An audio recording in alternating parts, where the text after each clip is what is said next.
मी खूप खुश दिसतोय कारण मी चाललोय वडोदऱ्याला, तेही ट्रेनमध्ये. जयपूर सुपरफास्ट एक्सप्रेस पकडली 6:30 वाजता आणि पोचलो वडोदऱ्याला 10:30 वाजता आणि लगेच अमोलच्या दादाकडे जाऊन बाईक घेतली कारण आम्हाला वडोदरा रात्री एक्सप्लोअर करायचं होतं. वडोदरा तर रात्री एक्सप्लोअर केला आणि सकाळी गेलो पावागडला कालिका मातेच्या दर्शनाला आणि आम्ही चाललोय रोपवेने आणि तुम्ही पाहू शकता खूप गर्दी होती. आता मी चाललोय रोपवेमध्ये, पहा कसा चाललोय, फुल एंट्री बॉलिवूड स्टाईल आणि काय तो व्ह्यू, खूप मजा आली. आता मी करतोय व्लॉग, ते तुम्हाला यूट्यूबवर पाहायला भेटलाच असेल पूर्ण व्लॉग, कारण की हे आहे मिनी व्लॉग. आणि बघा रोपवेमध्ये काय मजा आली, खूप सुंदर अप्रतिम डोंगराचं व्ह्यू होतं आणि ही काय दरी आहे खतरनाक.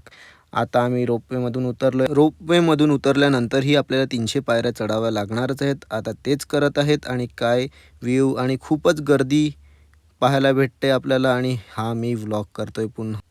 माझा हा पहिला मिनी व्लॉग असून मी यूट्यूबवर 250पेक्षा जास्ती व्हिडिओज अपलोड केलेले आहेत. आत्ता हा पहा मंदिर आणि घेतलेलं आहे कालिका मातेचं दर्शन, खूप सुंदर दर्शन झालं. आणि आता दाखवते तुम्हाला साईडनं मंदिर, खूपच सुंदर असं अप्रतिम मंदिर आहे. आत्ता मी प्रसाद घेऊन चाललोय, निघालोय घरी जाण्यासाठी आणि इथे पिला आम्ही लिंबू सोडा. हा होता माझा पहिला मिनी व्लॉग आणि पूर्ण व्लॉग पाहण्यासाठी यूट्यूब चॅनलला सबस्क्राईब करा आणि भेटूया परत नवीन व्लॉगमध्ये. Bye bye.